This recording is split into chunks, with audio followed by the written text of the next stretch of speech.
All right, everybody. We are returning to an OG skeptic anti-SJW YouTuber who has actually managed to stay clinging on to relevance throughout like the end of Gamergate till today and is still pulling decent viewership, like sometimes even a couple 100,000 views per video. Now, back in 2017 and 2018, this guy was just JQing and doing white nationalist content. You will have known him back in the day as Computing Forever. He did a rebrand a while back, because back when he was Computing Forever, he ended up going full white nationalist and doing some videos JQing, some videos talking about the Great Replacement. Like, he's outright said he believes in the Great Replacement and that brown people are outbreeding whites and that white countries are going to be brown dominated and that's a bad thing. He's talked about how the fact that the JQ only needs the fact that you can't talk about the JQ to prove that it's correct, I believe was what he said. So yeah, he's a JQer, he's a neo-Nazi, and he is a white nationalist, so just literally full-on Hitlerite. But a few years ago, obviously, like, outright JQing and being an open Nazi stopped being as, like, you know, profitable and guaranteeing of your livelihood on YouTube. You know, there's a good chance you could get banned, so he renamed himself The Dave Cullen Show, and still using the same obnoxious rant-sona from 2016, now makes, like, culture, go woke, go broke type videos like The Quartering does. Like, he went from doing JQing and white nationalist stuff, and Great Replacement stuff, to now talking about how, like, Star Trek is going woke, Star Wars is going woke. Like, it's just, he's doing, like, quartering content now. He's doing that. So yeah. By the way, if you're curious to see past the obnoxious rant-sona he has, this is what Computing Forever actually looks like. So here's the neo-Nazi behind the rant-sona for you guys to see. This is him. Very soy-looking guy, honestly, if I do say so myself. But anyway, he put out a video recently called Why Just Why about Star Wars. And just, I would love to see a Nazi complain about Star Wars going woke again, because that's really just what we need today. We need more Nazis complaining about Star Wars going woke. There's a massive shortage of this on YouTube. We honestly need more of this content. We're in a drought of it, frankly. Okay. Oh, he's got a gamer intro now. I think it's fair to say that the Star Wars sequel trilogy disappointed fans for several reasons. Not only the fact that the original core 3 characters of Han, Luke and Leia weren't actually reunited on screen at the same time, but Han and Leia had separated, and Luke had become a world-weary, cynical hermit, living alone on an island, having lost his faith in the Force. You know what's really funny to me? Is that, the Rise, or was it was The Last Jedi, right? Yeah, not The Rise of Skywalker. The Rise of Skywalker fucking sucked. But The Last Jedi was actually a pretty solid movie. It had some pretty, like, blaring issues, but, like, besides that, the movie was solid enough that, like, you can just kind of look past it and enjoy the movie. They were good. It was a good Star Wars movie. But people went hard on that movie when it came out. Like, way harder than it probably merited. I think most of us can agree. And a lot of that was pushed by, like, right-wingers who hated, like, the existence of minorities in the movies, and we're calling, like, Rey and Mary Sue and all that. Like, you had your Maulers and whatnot, but, like, recently I've seen a sort of realization by a lot of people that they just kind of didn't make their own opinion on the movie when they watched it for the first time. Did you guys see that video that was going mega viral on Twitter, like hundreds of thousands of likes? That was just the scene where, like, Kylo reveals to Rey that he's not really a good guy or a bad guy, he's just in it for himself. Like the scene where she thinks he's kind of turned to the good side, but he's, you know, just still a selfish asshole. Like, it was the clip of that scene complimenting it and saying, how did I think this movie was shit when I first watched it? And it was just tons of comments from people who you could tell literally watched The Last Jedi, or didn't watch Last Jedi, most likely, but watched a YouTuber and listened to their takes about The Last Jedi, and then eventually watched it and were like, wait, this isn't as bad as it was made out to be. What the fuck? On Twitter. And now there's, like, a bunch of tweets going viral with that exact sentiment of, wait, I thought I remember The Last Jedi being so much worse than it actually is. It's so, what? It's so good. And it's like, because you got your opinion back then from a YouTuber. You didn't make your own opinion off the movie after originally watching it. So many people clearly got their opinion on these movies, the sequel trilogy, from Mahler. It's so fucking obvious. And the Jedi. And then, of course, there was the inclusion of the usual feminist agenda pushing. A Mary Sue primary character in the form of Rey. And I mean, I guess I don't really have to say much about this guy, considering, like, he's been getting dunked on hardcore since Gamergate, and he literally had to rebrand to escape the fact that everybody knew him as a, like, great replacement JQer back in the day. then there was the frequent emasculation of prominent male characters. I've dealt with plenty of trigger-happy flyboys like you. You're impulsive, dangerous. She's practically hitting on him there.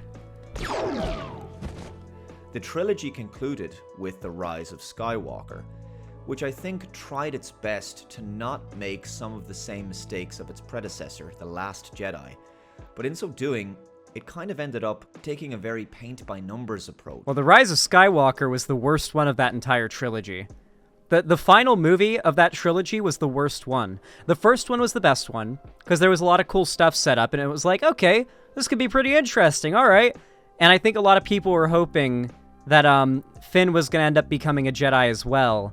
Like, my original theory was that Kylo was going to turn Rey to the dark side, and that we were going to have a big switch in the middle movie, where, like, the big down moment, like you get in Empire Strikes Back, like the big fuck, our characters are fucked moment, is Rey turns to the dark side with Kylo Ren, and the rest of our main characters are just like, fuck, and are just left there like, well, we're screwed, and then Finn has to, like, learn how to become a Jedi, and he's the actual real hero that has to go up against Rey and Kylo Ren. That was my original, like, understanding of where the story was going, and I even feel like that's where the Force Awakens was going. But then The Last Jedi came along, and the reason why I didn't like it was it threw that theory out the trash, you know? Like, very quickly, it became clear that that idea of what was going to happen wasn't going to happen. That's why I didn't like it very much. But then you had all these right-wingers who were just complaining about non-existent problems. Like, the most, like, either clearly, like, right-wing bias, like, oh, it's woke arguments, like what he's making now, or, like, non-political arguments that are clearly stretches being made to sort of substantiate these arguments that are like, oh, it went woke. And then The Rise of Skywalker just completely fumbled the bag. It was very conservative in its storytelling, and as a result of that, it came off as being very predictable and unimaginative. Resurrecting Emperor Palpatine being the best example of this. The film played like an attempted greatest hits of the franchise, but it failed to recreate the magic of the originals, and making Rey... It's almost like they tried way too hard to not do the things that the right were, like, making a giant stink about online. But it turns out the right making a stink about things online wasn't actually something you should have been worried about, and so the last movie ended up being pretty shit. Also, switching directors probably didn't help either. Having one director for all of it would have helped. No way they let Rey look bad, Sanderholtz, like Han's shot first, bleaching Solo's original narrative arc. Yeah. There is an argument to make that, like, Rey was too, like, marketable. Basically, like, the right knows that Rey is, like, a character that tons of little girls who love Star Wars fucking love. And, like, identify with and look up to as, like, a role model. And they fucking hate that. Because most of these guys are super gatekeepy nerds who hate the idea of, like, minorities getting into their white nerdy media. The ultimate Jedi, encapsulating the powers and legacy of all the previous Jedis, it just further cemented the cringy Mary Sue element of the story. With the popularity and fan acclaim of the likes of The Mandalorian and Andor... I'm sorry, I love how douchey his rant Sona is. It's the same rant Sona he's used since 2016. It's just so douchey. I love it. He used to have one that was him sitting at a desk doing this. His old one was him doing this. And then he also had one where he was doing this, like rubbing his temples in frustration. And he had the one where he's doing this with the arms crossed. Dude, he got a bunch of new... It's the same rant Sona, but he got new poses made after the rant Sona that he used became a meme that was to be ashamed of in YouTube Spaces, and he rebranded too because he was no Nazi and JQer. It was beginning to look like Star Wars was starting to turn a corner. So that's why I find myself asking the question, why? Just why are they bringing Rey back in her own movie? No Because she's disrespect popular. to Daisy Ridley, but Rey Palpatine / Skywalker or whatever, she's a character that most fans were probably not all that keen on seeing again. Well, unfortunately, that's actually not true. Like, I'm not particularly like into Rey as a character. Like she doesn't really like she just feels like Luke Skywalker too, honestly. Like that's really the vibe I get. But like clearly a lot of people like her. Those movies did very well. Star Wars continues to do very well. So like these people like if they just said, I didn't like this movie, I didn't like this character, I didn't like this, or I didn't like that, it wouldn't be such a big deal. But they try so desperately to pretend like their take is the most popular one. They try so desperately to pretend that the majority of people actually dislike this overwhelmingly successful and popular franchise, which literally makes it impossible not to argue with their point. Like he's arguing a point essentially right now. Like I could agree with a lot of what he's saying right now. There's a world in which I could agree with a lot of his criticisms of these movies, but it's all in service of a narrative that these movies failed, which isn't true. Like it's just objectively not true, and so I can't even agree with him on some of these arguments. Rey just that I felt want like to, a rather one-dimensional because he takes him too character far. to me. She wasn't especially engaging or interesting. I never felt she was strong enough as a lead character on her own. This article is from Bounding Into Comics. Lucasfilm announces new Star Wars film focused on Daisy Ridley's Rey. I'm pretty sure Bounding Into Comics is a far-right like platform, but I'm pretty sure Bounding Into Comics is like a really right-wing, like Gamergate-esque platform, right? Didn't they put out the, they put out a story angry about the Protect Trans Kids flag in the, Miles Morales trailer, didn't they? Yeah, they're really reactionary. Yeah, like, I forget who runs it. It's up there with, like, some angry gamer, where it's just, like, Nazi propaganda disguised as, like gamer nerd culture shit. So it's, like, all complaining about minorities and, like, the woke agenda destroying media. Appears she will continue to completely supplant Luke Skywalker's story. Ooh, diamond. That's what the sequel trilogy really did. It retold and upstaged Luke with this female character who could do pretty much everything that he could do with a lightsaber, but without the need to, learn. She was just great at everything with minimal effort. Fixing spaceships, flying the Millennium Falcon, fighting with a lightsaber, using the Force.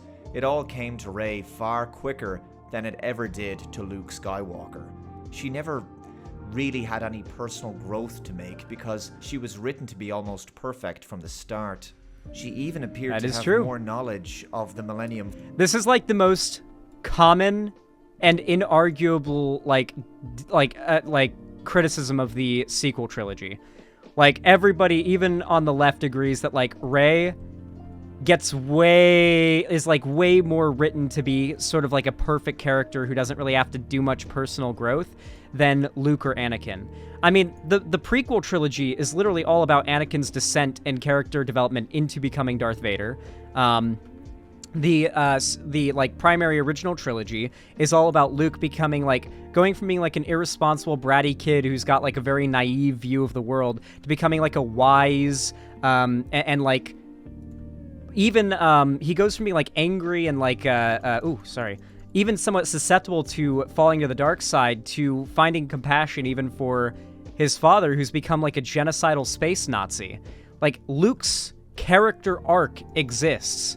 Anakin's character arc exists.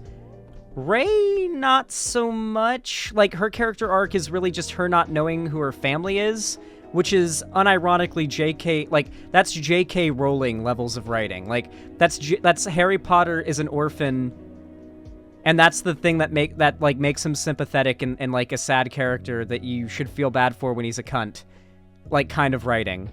Like, oh, she doesn't know who her family is. Like, okay, that's her, like, moral... Like, that's not her being, like, a flawed person and needing to, like, grow as a human. That's just her, like, circumstance, you know? Like, that's just her circumstances that started things off. Both protagonists before her also were in the same situation. I don't know. It's just so... It feels... this is the one argument that, like, these right-wingers make. And it's not even right-wingers. It's everybody makes about these new Star Wars movies. It's definitely got merit. But, I mean, no one's disagreeing with it. Falcon systems than Han Solo. What'd you do? I bypassed the compressor. This new film will be directed by Sharmeen Obaid-Chinoy, and according to an... Although the one I will give a little bit of credit to the movies, or to the sequel trilogy. It is explained why Rey would know more about, like, the Millennium Falcon and a lot of other ships than even a Han Solo. Han Solo isn't a mechanic. Rey's whole thing is, like, being a scrapyard, like, mechanic type. Like, she literally goes into crash ships, scavenges them for parts, finds out what's the most valuable parts, and then sells them, like, to a pawn shop. So, yeah, it's fairly reasonable that she would know what she's talking about, in the same way that it was established that Anakin would be good at flying inherently because he was so good at pod racing when he had that experience, right? So, I'll give a little bit of credit to the sequel trilogy on that. It wasn't, like, literally out of nowhere that Rey knew how to fix the Millennium Falcon. Like, she clearly, like, they set that up pretty decently if you were looking for it. Official blog, it will feature Daisy Ridley back as Rey as she builds a new Jedi Order. A press release stated, Kennedy then revealed that Star Wars will head into the future with a new feature set 15 years after the last events of the Skywalker saga. Sharmeen Obaid-Chinoy will tell the story of rebuilding the new Jedi Order and the powers that rise to tear it down. The director then delighted fans by welcoming Daisy Ridley to stage, confirming she will be reprising her beloved role as Rey in the upcoming movie. Lucasfilm president Kathleen Kennedy spoke with IGN following the film's announcement and provided some more details on how the film came about. Kennedy detailed, "We're 15 years out from Rise of Skywalker, so we're kind of post-war, post-First Order, and the Jedi are in disarray." Why are the Jedi in disarray again? And there's a lot of discussion around who They were in are the disarray Jedi? at the end of... What are they doing? They were in disarray at the end of the sequel trilogy. Like, the only person who really had, like, fulfillment by the end of that was, like, I guess the Emperor was defeated, but, like, Rey just kind of walks off into the sunset. It's not really implied that, like, as soon as Palpatine was defeated, the Jedi Order just came back. I mean, they're like unorganized and fucked up right now. I mean, it could be an interesting story. We'll see how the reviews come in. Maybe I'll watch it if it's good. I watched Andor because I heard it was good, and it ended up being pretty good. What's the state of the galaxy? And she's attempting to rebuild the Jedi Order based on the books, based on what she promised Luke, Kennedy concluded. So that's where we're going. Why do we need to see this? Firstly, this kind of story was basically Why do we need to inferred. see this? I love when conservatives' response to, like, the announcement of a new thing that they see as woke and bad is like, why does this need to exist? And it's like, why does any media need to exist? Why, like, just say you don't like the feminist agenda and you don't think this should be allowed to happen. Like, just say you disagree with the political messaging of the movie and you're triggered about it. And so you want it to fail. Just admit you're mad. Just admit you're a snowflake and that minorities make you mad. It's that simple. Your audience won't unsubscribe. They know. They're on board with that same position. At the end of the Return of the Jedi, the good guys had won. It was a happy ending. Audiences Yeah, why does he not just mask off suspected about it? that all was right with the galaxy again, and that the Jedi were on the rise, and a bright future lay ahead for them.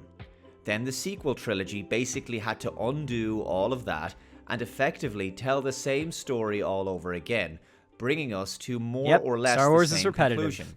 The end of the Rise of Skywalker, just like the end of the Return of the Jedi. Do you think maybe these people just aren't Star Wars fans? Like, I'm sorry. Star Wars kind of sucks. It's repetitive, it's simple, its fan base is one of the worst.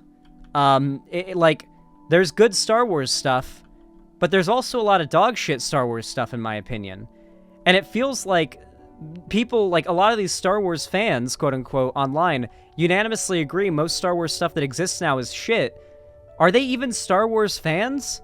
Because the things they complain about are fundamental staples of Star Wars. Like, if you like the stuff that you're complaining about here, then you'd be a Star Wars fan. If you don't like it, then clearly you're not a fan of Star Wars, I guess. I mean, yeah. Like the repetitiveness is a thing. Like, that was George Lucas saying, yeah, it rhymes. It's like poetry, it rhymes. That was him who said that. That was GL himself. Jedi is left open to the audience to imagine what happens next, so there's no need to show it. In both trilogies, the characters went on their respective journeys. They learned their lessons, the bad guys were defeated, and the heroes triumphed. It's not necessary to show what happens afterwards. Kennedy was then asked by IGN's Alex Dedman, I mean, you mentioned Luke, and it's not necessary, but Star Wars is a massive property that's very profitable, so there's going to be more Star Wars, as long as people keep paying for Star Wars. That's just, like, the go woke, go broke argument is so frustrating because it's literally antithetical to, like, the thing they're trying to argue. Like, if go woke, go broke is so true, then why are these corporations incessantly going woke? It's just not true. I think he almost seemed like almost a cautionary tale in the most recent trilogy. Will we see any of that play with Rey at all? Kennedy responded, I don't know if we'll spend a lot of time in flashbacks or Force ghosts or things like that, but certainly the spirit of what he represents to her is going to be significant. Later in the interview, Kennedy claimed the film has been in the works for multiple years, she said. As far as Charmin, we've been working on that for a couple of years already. It sounds to me like it's yet another sci-fi spin-off sequel project that the fans never asked for. It's like these studios are uninterested in fan sentiment and just making these productions for a tiny subsection of the fan base, because such a story Why is the does it last keep thing making that so most much Star money? Wars fans wanted to see. They keep desperately arguing. A tiny sliver of the fan base, a tiny portion of the population, the vast majority of people, the silent majority, don't care about this wokeness stuff. But it all keeps making money. They keep on saying they're free market capitalists who love, the best companies float to the top and the worst companies sink. And yet, all the biggest and most profitable companies keep going woke and keep making lots of money and keep being the biggest companies and keep going woke, and they keep saying go woke, go broke, but it just doesn't come true. Because in their mind, all it would take to prove that, like, being woke is bad is for being woke to make less money. It's actually kind of a self-report with these people, that all they care about is what makes the most money, and they see going woke as bad because in their mind it makes less money. Because all they care about is money. Let me know your thoughts in the comments below. Thank you for watching. Hit that like button and subscribe. God, that was a very boring video. I like how these content creators on the right, like even the ones that make prepared content, they put out like a 6-minute to 10-minute long, like, little thing of them just kind of talking about something that the right's mad about, and it gets like hundreds of thousands, if not millions of views. But, like, you can't really do that on the left. And yet these guys incessantly argue that they are the silent majority. They are the ones who are, like, being put down by the loud minority that's in power. And yet there's no actual evidence that this is the reality that we live in. I think this sentiment has been stated before, but when conservatives say go woke, go broke, that seems like a statement of intent. If you go woke, they feel you should go broke. Yeah, I mean, they say it like it's a statement of intent sometimes, like, oh, go woke and we'll make you go broke, like, fuck around and find out. But they also say it like it's a statement of fact that just happens. Like, they say, oh, look, go woke, go broke, this game isn't doing well and it has a black protagonist. So they say it as, like, a rule of the internet, not as, like, a statement of what they think should happen. At least in my experience, that's what they do. Like, the Quartering loves saying go woke, go broke anytime a game with, like, a woman protagonist or a black protagonist or a trans or a gay character in it or something doesn't do well. Or if they can twist it like it didn't do well. Even if it did do well, but they can say it didn't, and people believe it, they'll say it. They make it so easy for us to put them down. Well, I mean, it is easy to put down their arguments, but it's not easy to get your put-downs of their arguments in front of a lot of people. You need to have a very supportive audience for that, because unfortunately, there aren't any, like, $50 million contracts like what Steven Crowder got offered to work for the Daily Wire coming for me, to work for some lefty media organization. That's not happening. There's no lefties out there getting paid millions of dollars a year at all to push left-wing ideology.